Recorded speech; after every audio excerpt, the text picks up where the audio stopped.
Scenes as Palimpsests, the production of local games in a global industry. My name is Chris Young, and I work at the University of Toronto, Mississauga. The idea for this presentation began about 3 years ago when I presented some early findings at another conference. At the time, I was wrapping up my fieldwork, and so my thoughts on the notion of analyzing scenes through Gerard Genet's concept of palimpsests was a kernel of an idea. I wanted to return to this notion, as I found it to be critical in understanding how local scenes develop in tandem with global communities of developers, publishers, and platforms in the wider game industry. I argue that as the scene extends its activities across geographic landscapes of urban life and online boundaries of virtual environments, the scene's increasing materialities of inscription reveal the tensions between local and global industry norms and practices of game production. Since the Apple App Store opened in 2008, two critical developments have emerged within the game industry.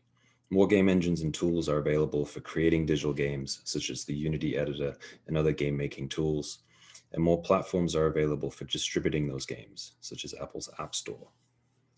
This trend has led to the emergence of what I term everyday game makers, using Stuart Hall's notion of movable feast to examine the multiple professional and leisure activities game makers may identify with. These everyday game makers include professional game developers, independents, modders, user-generated content creators, and writers of interactive fiction. Essentially, if a creator generates, modifies, or creates a digital game, or participates in the modes of game production, they are an everyday game maker. This means that game makers can come from all walks of life, including underrepresented demographics within discussions of the game industry, such as youth, and workers that do not typically fall within traditional definitions of game developers, such as freelance workers and commercially unsuccessful independents. The thread that ties these game makers together across work and leisure contexts is they are all using the same game engines, products, and services to build their games. My presentation draws upon 41 in-depth interviews with 9 participants and over 400 hours of participant observations recorded as field notes from 2014 to 2016 as part of a larger ethnographic study of game workers and the game development scene in the Greater Toronto Area, Canada. I interviewed 9 game makers 3 to 5 times over 2 years to follow their game maker careers and understand how they used industry tools and resources to create their games during different stages of the game making process. I participated in 71 activities, recording over 400 hours of field notes at speaker and microtalk events, workshops, online and in-person discussion groups for game makers, social gatherings, social media, game jams, and collaborative co-working spaces. This field work is contextualized by a critical discourse analysis of game maker ecosystem of editors, tools, and resources.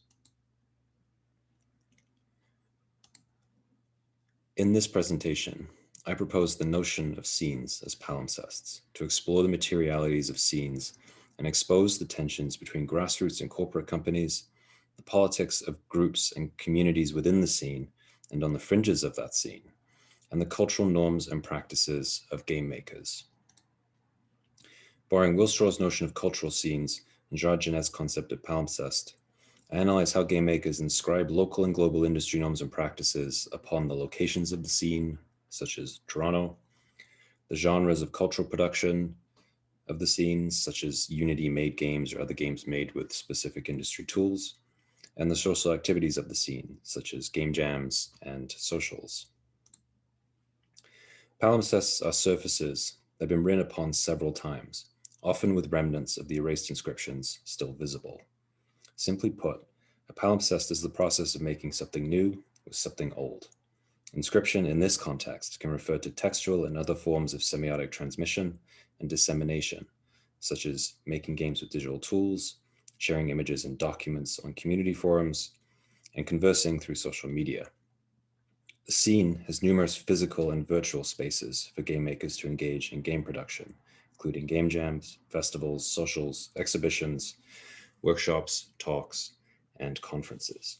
Many of these spaces are tethered to arts-based organizations, post-secondary institutions, public libraries, game companies, and industry platforms, which have their own cultural norms and practices of game production. Game makers make do with these organizations and platforms to coordinate activities, share expertise, and to create a place for members of the scene to discuss their craft regardless of their geographic location. With the rise of social media, the ephemerality of scenes increasingly become material, where members and external stakeholders inscribe their norms and practices across the platforms of the internet. When tethered to online spaces, scenes reveal the scrapings and inscriptions of stakeholders struggling to assert their authority upon the surface of the scene.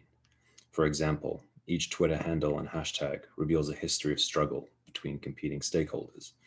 These stakeholders include mainstream establishments, local organizations, and grassroots movements which use their power over physical and virtual infrastructures to tap into or influence the economies and politics of game makers. The illustration on this slide shows some of the geographic locations in the Toronto scene where game making activities are typically organized. In my research, I focused on local game maker organizations such as the Hand-Eye Society and Dames Making Games, and their numerous events and happenings, festivals such as the Vector Art New Media Festival, co-working spaces such as Bento Miso, now known as Gamma Space, socials such as Trontaru, and local meetups from the wider game industry, such as Toronto Unity developers affiliated with the company Unity Technologies. This focus led my participation and attendance at a variety of game production activities in several locations around the city, which were supplemented by or mediated by social media and virtual spaces. In the following analysis, I focus on 3 of these activities around specific events that took place, which highlights some of the tensions between local and global practices, competing politics of the scene, and the ways in which the activities of scenes can become tethered to corporately controlled spaces. Trontaru is a monthly social hosted at the bar Get Well, where around 30 to 100 current and aspiring game makers socialize, network, and chat about their game projects at any given time over the course of the evening. The event is promoted via a Facebook page with networking and conversations taking place over Twitter. During my fieldwork, I attended several of these socials, during which time a safe spaces policy was brought into place. Trontaru was one of the first of several local organizations in the Toronto scene to implement a safe spaces policy. As Trontaru is hosted in a small bar, the proximity of around 100 persons all consuming alcohol can create some unwanted proximities. The safe spaces policy was brought in place following a response to an incident at the February 2015 social, where a couple of men harassed and made several assumptions about the capabilities and accomplishments of several female game makers. I should note that even though I was at this social, I was unaware of the event simultaneously taking place in another part of the bar. I found out about the incident through an acquaintance who directed me to the discourse on Twitter, where one user stated that a man claimed a female game maker was a, quote, diversity hire, quote, and that 2 other female game makers worked in, quote, HR or something, quote, and didn't make games. While this event underscores the well-documented harassment and misogyny of the game industry in a local context, it also highlights how Twitter was leveraged in the scene to document instances of harassment, to specify what is appropriate behavior and discourse at a local meetup. Shortly after these tweets were issued, the organizers of Trontaru issued a statement that harassment will not be tolerated and developed a safe spaces policy, posted to their Facebook page and Twitter account, which was later adopted by other organizations in the scene, including the Hand-Eye Society and Dames Making Games. In this example, what we see is how social media has documented the ephemeral moments of the scene to not only reveal local politics between game makers and organizations, but also how social media like Facebook and Twitter act as spaces to display those politics outside of the 3 to 4 hours the activity takes place each month. Whereas in the past, the memory of scenes is held in the minds of its members, the etymology of local politics can be traced through Twitter accounts and Facebook pages. Game jams are a unique environment of the video game industry. Short and intense game-making events that typically take place over a weekend from anywhere between 24 and 72 hours. Game jams are a defining feature of the Toronto scene, and one of its most prominent is Toe Jam, short for Toronto Game Jam. Toe Jam is an annual game jam which began in 2006 and typically has over 400 game makers participate each year. One of the fascinating aspects of Toe Jam, like many game jams today, is how accessible the jam is to spectators.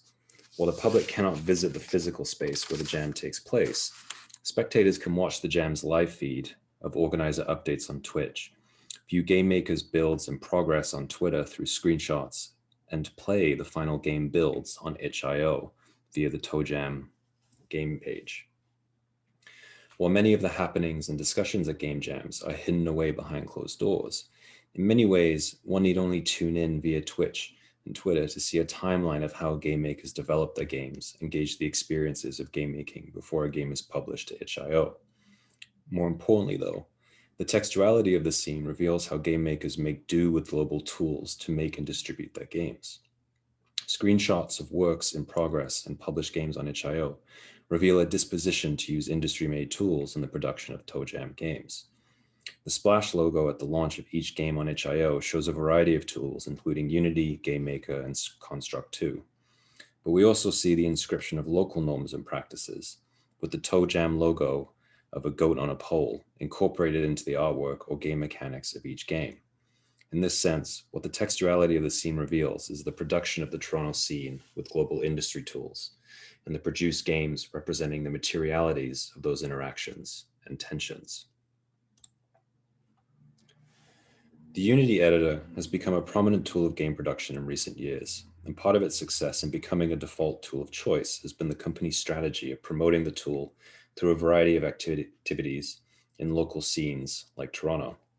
One of those activities is the Toronto Unity Developers Meetup Group, a group for Toronto-based developers, artists, and designers interested in the Unity editor. Organized through the event app Meetup, the Toronto Unity developers meet periodically throughout the year to showcase projects and features of Unity with representatives from Unity Technologies or third-party developers with products on the Unity Asset Store. The meetup would take place at Yukon Games, a prominent mobile game app studio in Toronto that used the Unity editor in the development of its game titles. Game makers with projects in progress or soon to be released games could showcase their games at the end of the event in a social and also use the meetup landing page to advertise jobs and contract work for their projects in Unity.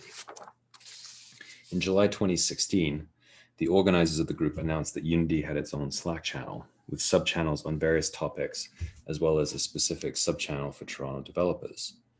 Though the group was relatively new at the end of my fieldwork, the discussions on the channel resembled those of the meetup with job postings, event announcements, and the promotion of recently released games using the Unity editor.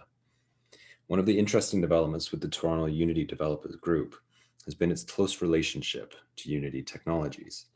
The group in many ways is used as a strategy for Unity to promote its product and affiliated partners, while at the same time showcasing local projects and gathering feedback to improve their relationship with game makers in the Toronto scene.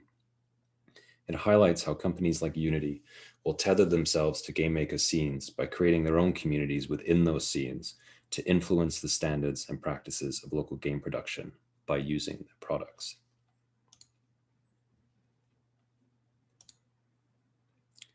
By focusing on the textuality of scenes and how its participants inscribe their norms and practices, we can see how new members discover and access the activities of the scene. Previous research on scenes has focused on the ephemerality and the knowledge of being there to discover and access the scene. But in current scenes, the embeddedness of social media and other forms of virtual interaction have enabled scenes to simultaneously broaden out their memberships by signposting their activities on the internet, while also creating exclusive groups gated behind Slack and Discord channels. For us researchers of scenes and various game cultures and communities, this shift to the digital materialities of scenes has given us the opportunity to triangulate and tabulate members and participants of activities, contextualize simultaneous events within the scene, as was the case with my Torontaro example, and to also capture the documentation of knowledge, as can be found in the Slack channels and developer forums supporting local game production. But more importantly, the notion of looking at scenes as palimpsests helps us examine many of the tensions of scenes. In the case of the Toronto Unity Developer Group, we see the corporatization of grassroots cultures. In other examples, organizations like the Handai Society, Bento Miso, and Dames Making Games offer workshops and talks from representatives at Autodesk and Yo-Yo Games, the developers of the 3D modeling software Maya and the Game Maker engine, which highlights how several industry companies find ways to tether themselves to the local scene. We also see the blending of local norms with global industry practices, as found in the case of ToeJam, with derivative images of goats on a pole published on itch.io. One wonders how many of these small first drafts of goat-based games have gone on to be published on larger platforms like Steam. And finally, looking at scenes as palimpsests reveals how local politics of the scene can spill over onto social media, documenting many of the same issues of ludopolitics we see across the wider game industry. Together, these tensions only emerge as the scene increasingly becomes material and tethered to wider industry norms and practices of game production, highlighting some of the ways through which local game productions interact with the wider game industry.